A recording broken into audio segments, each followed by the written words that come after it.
The Super Bowl is officially here. The Seahawks and the Patriots are battling to become the 60th Super Bowl champion of the NFL. But in the 59 games before, we've seen some absolutely incredible performances by certain players. Regardless of the result of the game, these players showed up and played their best when it mattered most. In this video, I'm going to take you back and showcase the greatest Super Bowl performances of all time. If you enjoyed this video, then please drop a like and subscribe if you're new. Subscribe takes just a second and it really helps me out. Thank you, and let's get started. Way back in the 60s, 70s, and 80s, the run game was the focal point of nearly every offense, and two running backs ran their absolute hearts out in the big game. Starting with Marcus Allen in Super Bowl 18, where in the Raiders' 38-9 domination of the Washington Redskins, Allen carried the ball 20 times for an insane 191 yards and 2 touchdowns. He single-handedly accounted for over half of the Raiders' total offensive yardage, and his ridiculous 9.6 yards per carry are still the most by any running back in the Super Bowl with at least 12 attempts. Imagine being nearly guaranteed to get a first down every time you handed the ball off to your running back. That's pretty insane. Allen only won a single Super Bowl, but in that one game, he proved why he's a Hall of Famer. However, the Redskins saw what Allen did to them in the Super Bowl, and just 4 years later in Super Bowl 22,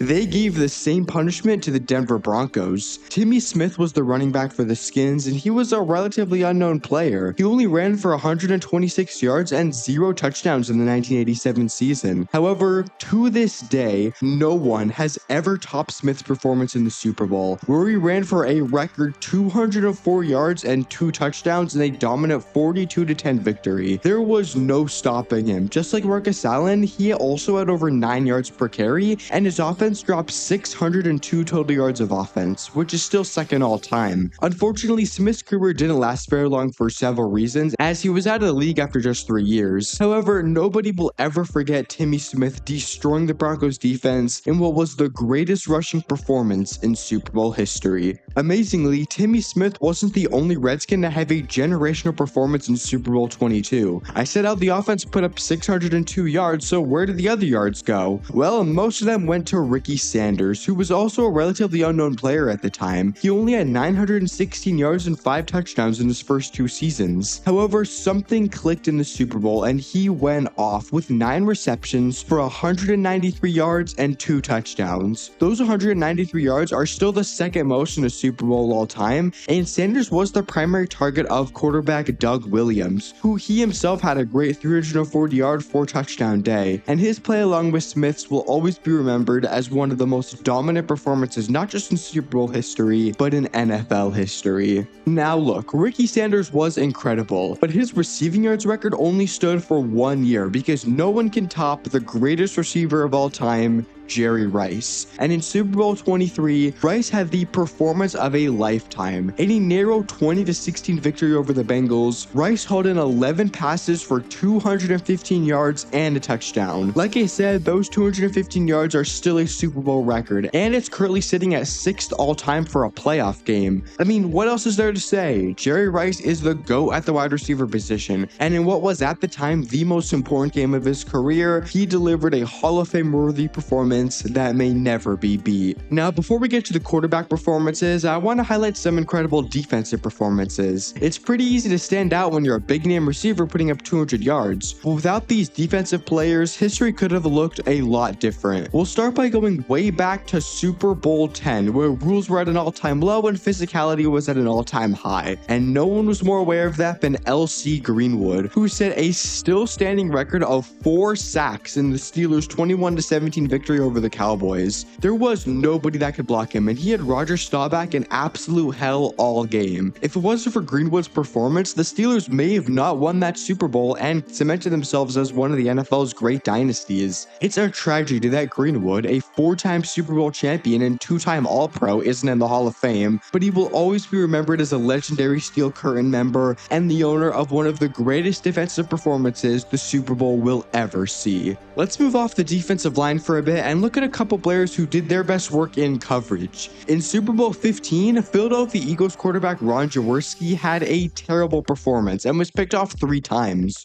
all 3 of those interceptions were by linebacker Rod Martin, who was in Jaworski's head all game. He still holds the record for most interceptions in a single Super Bowl. The Eagles offense only managed to put up 10 points in a 17-point loss, and Martin was a huge reason for that. He was a dominant linebacker in the late 70s and early 80s, and no performance defined Martin more than what he did in Super Bowl 15. But it's one thing to pick off a bunch of passes, it's another thing to nearly outscore your opponent by yourself on defense. That's what Dwight Smith of the Tampa Bay Buccaneers did to the Oakland Raiders in Super Bowl 37, as he was responsible for 2 of Rich Gannon's 5 interceptions, and he took both of those INTs back to the house. He's the only player in Super Bowl history to have multiple defensive touchdowns, and by himself accounted for 12 points, 14 if you count the point afters, coming just 7 points shy of the Raiders' 21. The Bucs actually scored 3 defensive touchdowns that day, as Derek Brooks also had a pick 6. But in his only Super Bowl, Dwight Smith left his mark on the NFL forever, and who knows how long it'll be before anyone matches that performance again. We've got one more defensive player on the list, and I'm sure all of you have been waiting for him. It's time to talk about Von Miller in Super Bowl 50. The 2015 Denver Broncos had a fantastic defense, headlined by Miller, and in the Super Bowl, he made the MVP of the season, Cam Newton, look like he never touched a football before. Miller finished the day with 2.5 sacks and 2 forced fumbles, one of which led to a defensive touchdown. Those 2 forced fumbles are tied with Chris Clemens for the most all-time in a Super Bowl, and he also became just the 10th defensive player ever to win Super Bowl MVP. There isn't really much else to say. Everyone knows how dominant Miller was in this game, and if you had to pick just one game to describe his career, I think this would be the one. Finally, let's talk about the quarterbacks, the most important position of football. There have been some incredible QB performances over the years, but these 3 players were just on another planet. Starting off with Phil Simms, who to this day still holds the record for the highest passer rating in a Super Bowl. In Super Bowl 21, the Giants beat the Broncos off the back of Simms' 268 yards, 3 touchdowns, 0 turnovers, and 88% completion percentage. He was practically flawless, and Hall of Fame coach Bill Parcells called it, quote, the best game a quarterback has ever played. While the numbers aren't sky high like we've seen with some other players, the efficiency of Simms in this game was, and to this day has been, unmatched by anyone. But if you want big numbers, well, look no further than Super Bowl 29, where Steve Young put up 325 yards and 6 passing touchdowns. On top of all that, he had 0 turnovers and even led his team in rushing yards with 49. The 49ers absolutely dominated the Chargers in this game, 49-26, and Steve Young's performance was the main reason why. Those 6 touchdowns is still a Super Bowl record, and considering the last time a QB threw for 6 touchdowns in a game was way back in 2022 by Tua Tagovailoa of all people, I don't know if this record will ever be broken. And of course, I have to shout out Jerry Rice, who held in 3 of Young's touchdowns, and to be honest, he could have been on here multiple times with how dominant he was in his Super Bowls. But this is about Steve Young, and his performance in Super Bowl 29 will forever be one of the greatest we'll ever see. But we have one more player to showcase, and of course, it's the GOAT, Tom Brady. Now, Brady had multiple great Super Bowls, but his best performance, and arguably the best performance by any player in a Super Bowl, actually came in a loss. In Super Bowl 52, the New England Patriots lost to Nick Foles and the Philadelphia Eagles 41-33.